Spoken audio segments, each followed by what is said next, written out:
Vamos a darle la palabra ahora a Rosario Rodríguez y ella nos va a hablar de Cuba al tiempo de la segunda intervención estadounidense. Es un título más amplio, pero creo que ella va a tratar una cuestión particular.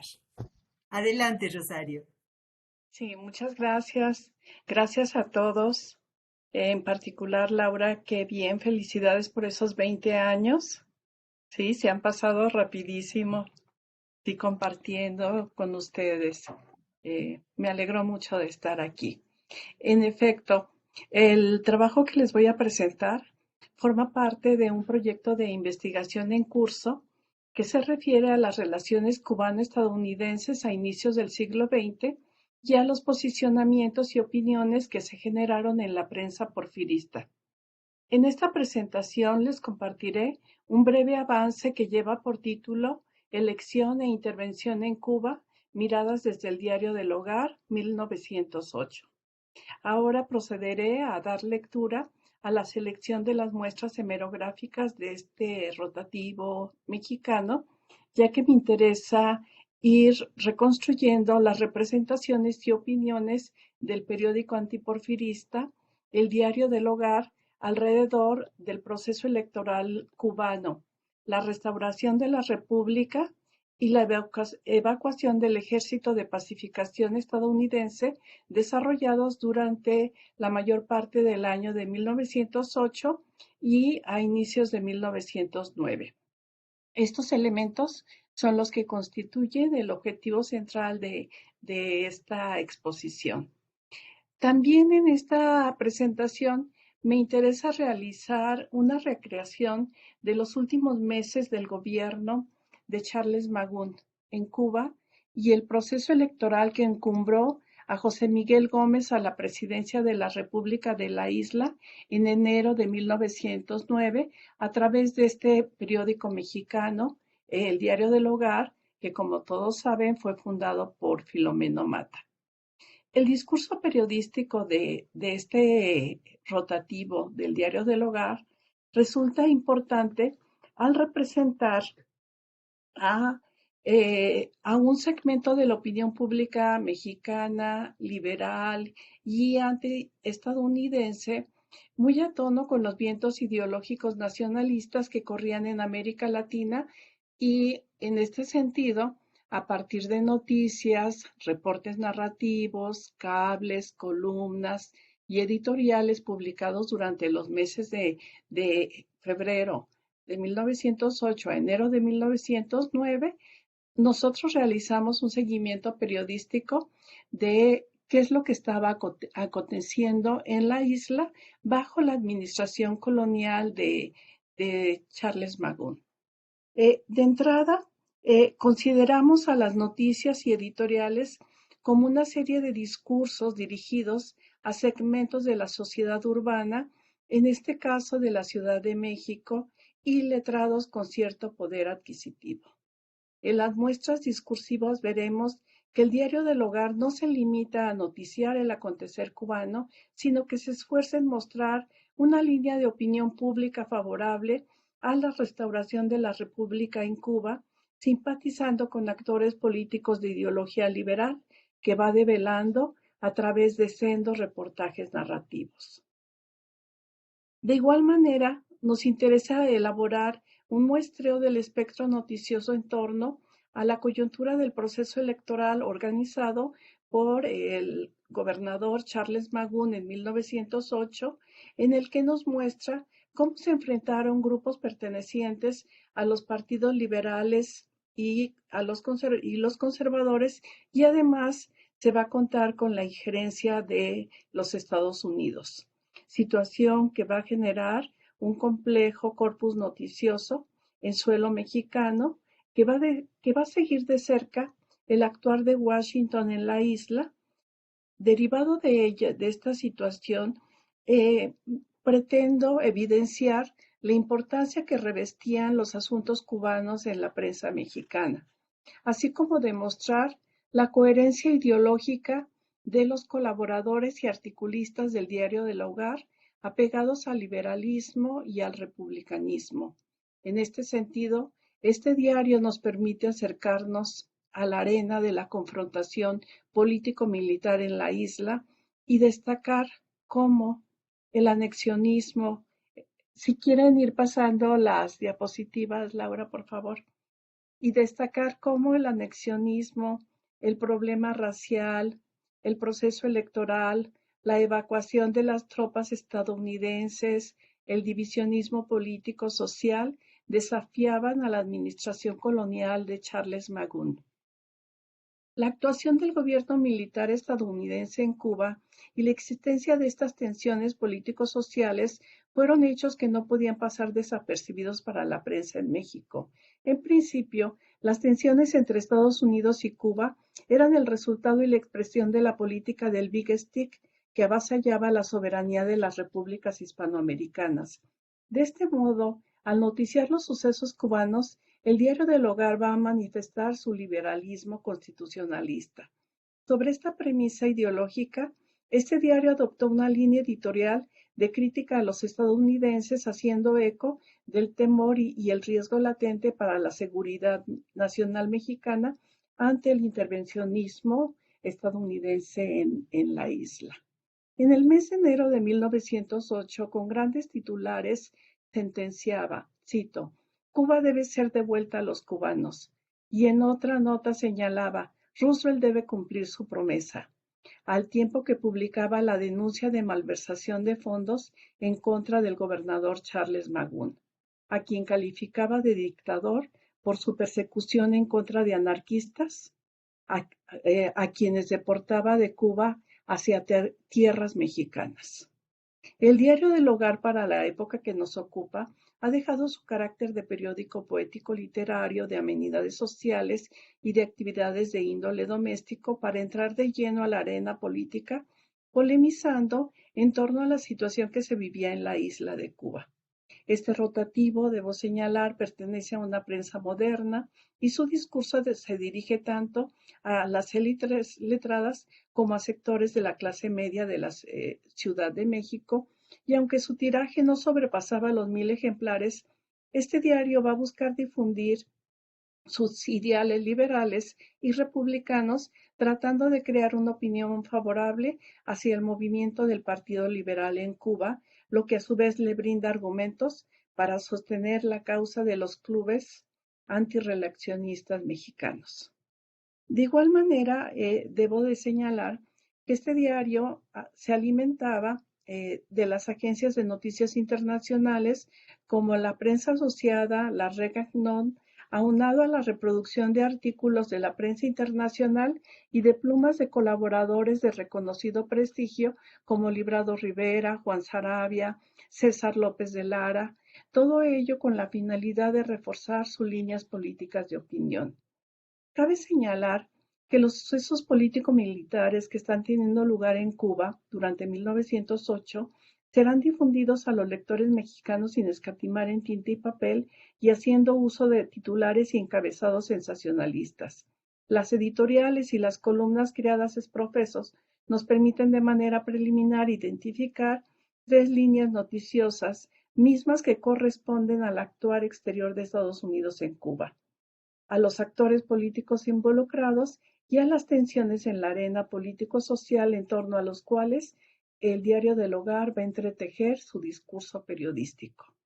De entrada, llama la atención que durante el primer semestre de 1908, sus encabezados noticiosos se referían al Big Stick en Cuba, al peligro anexionista que se cernía sobre la isla.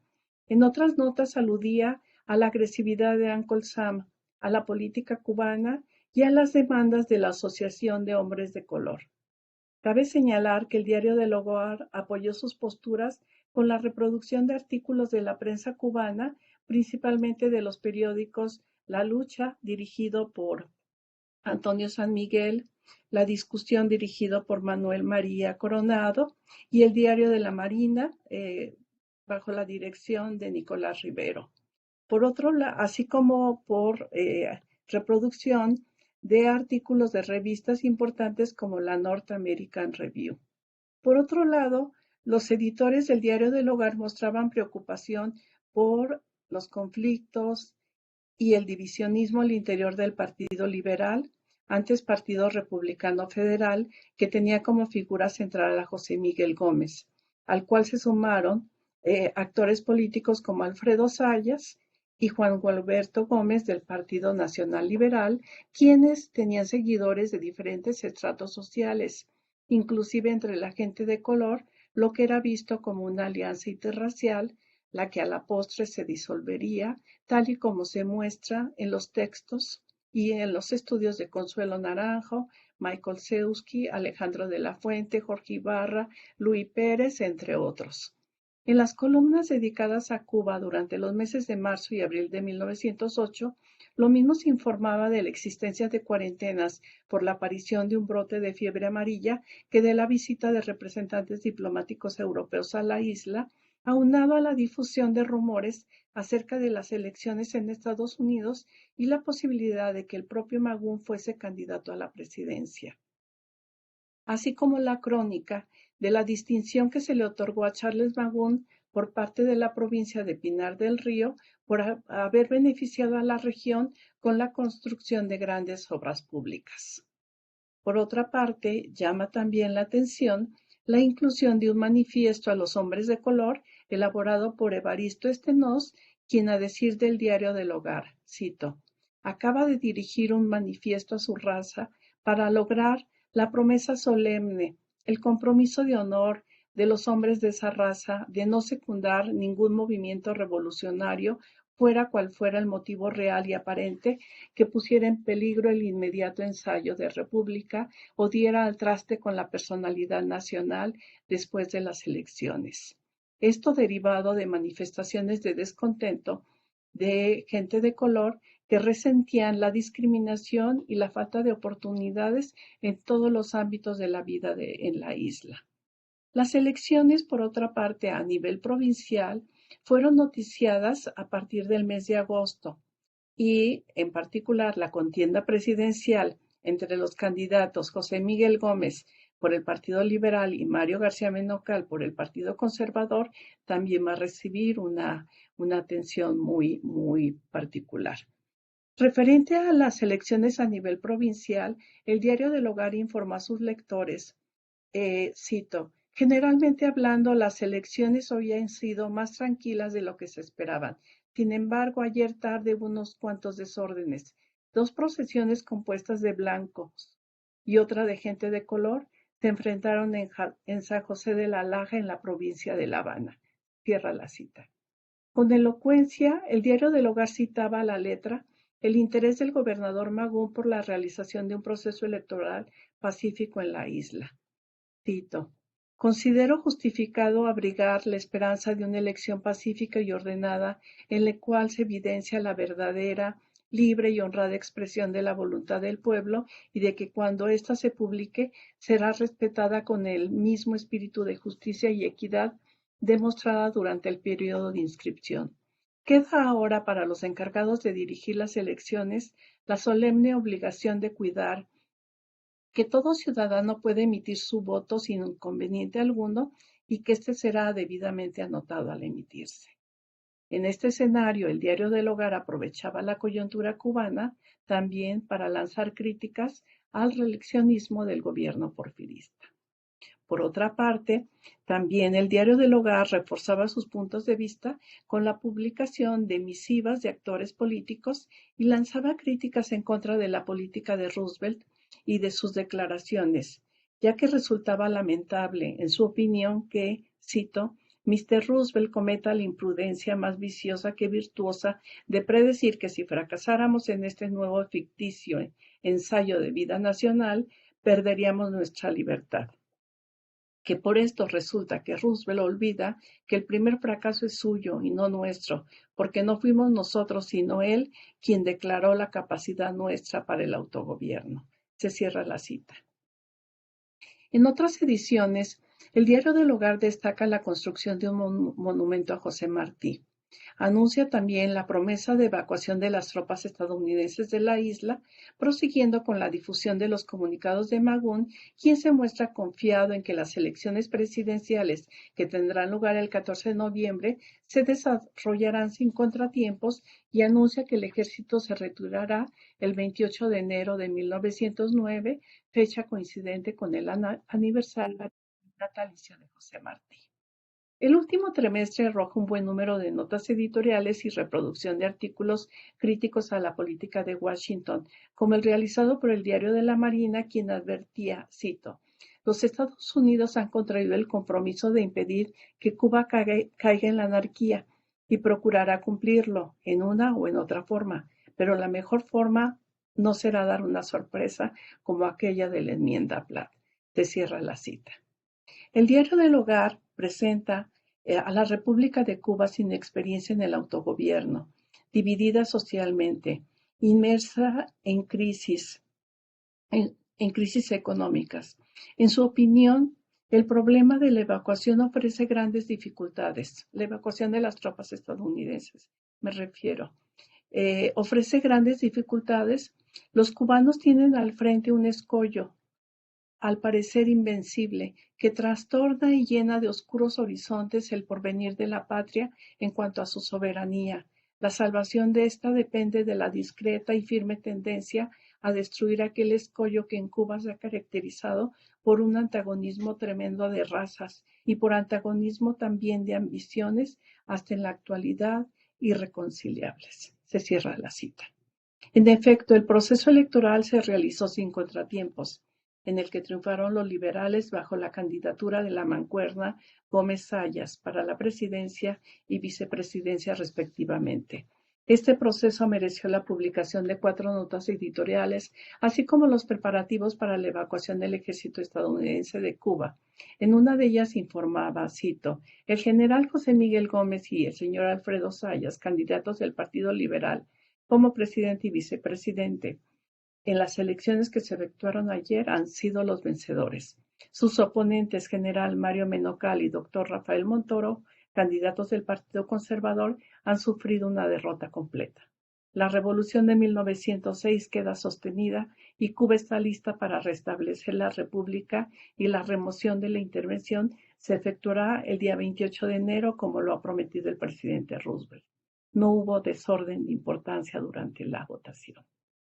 También se le concedió un espacio noticioso al fallecimiento de Estrada Palma, primer presidente de la República de Cuba, a la concesión de una pensión a su viuda y a los llamamientos a la reconciliación nacional, toda vez que ya había concluido el proceso electoral. El mensaje dice lo siguiente. Ahora sentimos que el país, después de una excitación tan larga, necesita tregua en la enconada lucha y aconsejamos que la prensa del partido modere sus iras, por una parte, y que todos hagamos un esfuerzo a fin de que vencedores y vencidos recuerden solamente que son cubanos, que cesen las violencias y se abran los corazones a la concordia. Hasta aquí hemos visto a través del lente del Diario del Hogar el complejo escenario cubano que se va a complicar aún más en 1909 con el resurgimiento de iniciativas anexionistas y también con la conformación del Partido del Color y que va a desencadenar todavía más en una situación interna en Cuba muy virulenta, que ya no es el objetivo de este trabajo. Por último, consideramos que resulta fundamental ahondar en el conocimiento de la opinión de uno de los diarios de mayor difusión y prestigio, como es el caso del Diario del Hogar, en torno a un suceso que por sus implicaciones internacionales afectaban también el interés nacional mexicano. Consideramos importante continuar con el uso de las publicaciones periódicas como fuente para la reconstrucción histórica, ya que se amplían las perspectivas y se introduce el elemento humano y social como un protagonista más en el complejo entramado de las relaciones internacionales. Muchas gracias. Muchas gracias a ti, Rosario. Otra mirada de Cuba también. Creo que esto va enriqueciendo estas representaciones que tenemos de la isla.